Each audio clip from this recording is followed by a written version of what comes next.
Hello friends, आज आम double कटोरी ब्लाउज कटिंग जानिबा। यही ब्लाउज आमर 42 साइज बनिबो। एठी देखंतु मेन कपड़ा आ अस्त्र कपड़ा अछि। आमे प्रथमे अस्त्र कपड़ा उपरे कटिंग करिबा। अस्त्र कपड़ा को एमती लंबा रे दुई भाग करिकी रखिबा।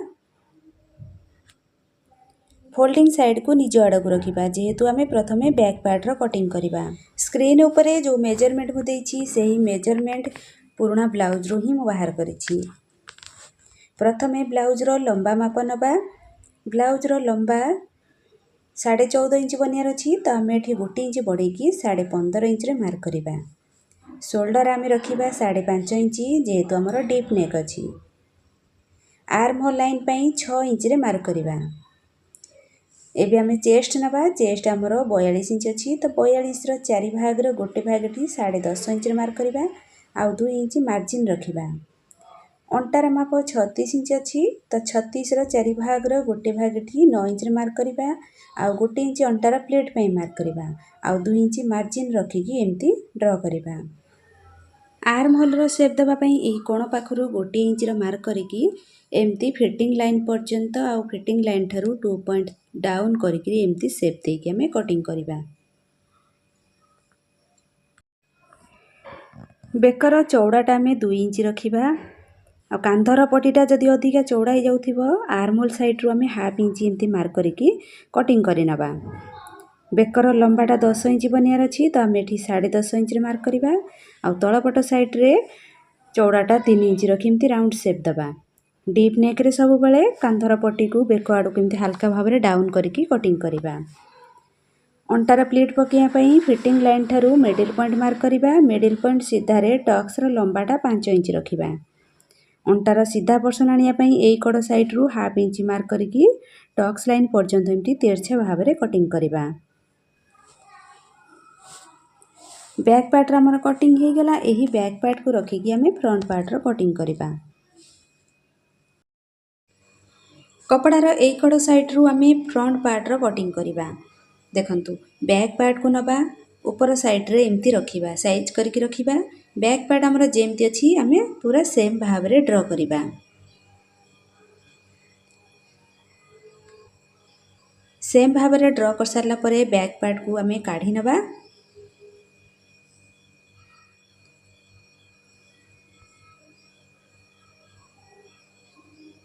ए जो फिटिंग लाइन को आउ थरे ड्रा करिबा। सामना पटर आर्म होल रो शेप देबा पई एही लाइन थारु हाफ इंच किंबा हाफ इंच रु टिके कम नेकरी शेप दबा। सामना पट बेकर लंबाटा 6 इंच बनियार अछि तो आमे एठी 6.5 इंच रे मार्क करिबा आउ तळपट साइड रे चौड़ाटा 2.5 इंच मार्क करिकी एम्ति राउंड शेप दबा। देखंतु 42 साइज पई कटोरी बढ़िया पई आमे एई कड साइड रु 2 इंच 2 सुतुर गोटे मार्क करिबा। एठी गोटे एम्ति सीधा लाइन टानिबा। एबे आमे बस्ट पॉइंट रे मार्क करिबा। आमे पुराना ब्लाउज रु बस्ट पॉइंट बाहर करिथिले 10 इंच ता सहित आमे 2 इंच प्लस करिकी 12 इंच रे एठी गोटे एम्ति लाइन टानिबा। एबे आमे एस पटी रो चौड़ाटा केम्ति नबा। चेस्ट रो जो 4 भाग रो गोटे भाग आमे 10.5 इंच नेथिले 10.5 इंच पर्यंत फितार एम्ति 3 भाग करि नबा। गोटिए भाग ही आमे फिटिंग लाइन थारु एस पटी पई नबा। तापरे एही पॉइंट थारु ए जो लास्ट पर्यंत यार मिडिल पॉइंट मार्क करिबा। आउ दुई कड साइड रु आमे गोटे इंच लेखा ऊपर को मार्क करिबा आउ ए तीनटा पॉइंट को एम्ति हल्का भाबरे राउंड शेप दबा। बेकर एई जगह रु ऊपर को गोटे इंच मार्क करिकी या सहित एम्ति कटोरी पई शेप दबा। आउ बेकर एकड साइड रे हाफ इंच मार्क करिकी या सहित एम्ति जॉइंट करिबा। कटोरी रो सेकंड पार्ट रो लंबाटा 4 इंच नबा। ऊपर पार्ट आमे जेमती गोटे इंच लेखा ऊपर को मार्क करिथिले तळ पार्ट भी सेमती आमे गोटे इंच लेखा तळ को मार्क करिकी एम्ति हल्का भाबरे राउंड शेप दबा। एइथिरे हमर भी पटी लागिबो तो एई कड साइड रु आमे भी पटी पई गोटे इंच मार्क करिकी एम्ति शेप दबा। एस पटी को देखंतु एस पटी को सब बेले गोटे इंच बढ़ेइकी तिरछा भाबरे एम्ति कटिंग करिबा। एबे आमे भी पटी रो लंबाटा जानिबा केम्ति। बैक पार्ट को नबा। बैक पार्टर जो फिटिंग लाइन अच्छी ताकू आम एस पटीर फिटिंग लाइन सहित एमती मार्क करवा। तापर आम ये देखा आमर ये कपड़ा केते रोची। तो आमर ये 3 इंच रोची। तो 3 इंच रे आम 1 इंच प्लस करी सिलाई मार्जिन पे 4 इंच वी पटीर लंबाटा रखा। वी पटीर चौड़ाटा आम बैक पार्टर चौड़ा जी अच्छी सेम भाव में नहीं जा। एठी हमर पूरा मार्जिन सहित आम मार्किंग कले यही मार्किंग ऊपर आम कटिंग करवा। जदि किसी आपण मानकर डाउट रोची ताले मते कमेंट करंतु। आउ जदि आपण मानकर ब्लाउज रो किसी समस्या रोची मो इंस्टाग्राम आईडी रे आपण माने फोटो सहित मेसेज करंतु। मो आपनका प्रॉब्लम को सॉल्व करबा को चेष्टा करिवि। एबे आम हातर कटिंग करवा। दुईटा हाथ पई आम कपड़ा को एमती 4 फोल्ड करके रखिबा।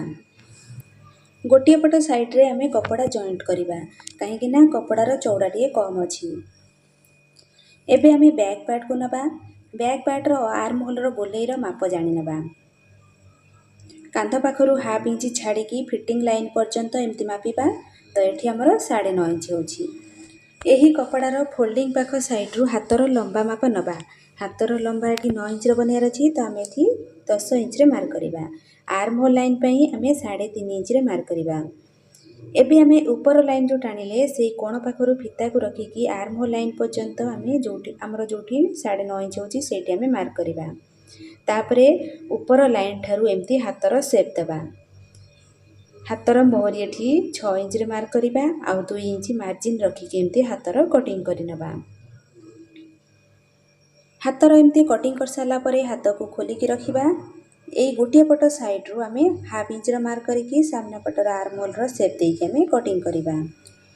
एठी हमर सब पार्टर कटिंग हो गला। यही अस्त्र कपड़ा को आम मेन कपड़ा ऊपर रखिकी पूरा सेम भाव में आम कटिंग करवा। आज भिडियोटी आपण मानकु केमती लागिला कमेंट करिवे। जदि भल लगे ताहले लाइक करिवे। Thank you.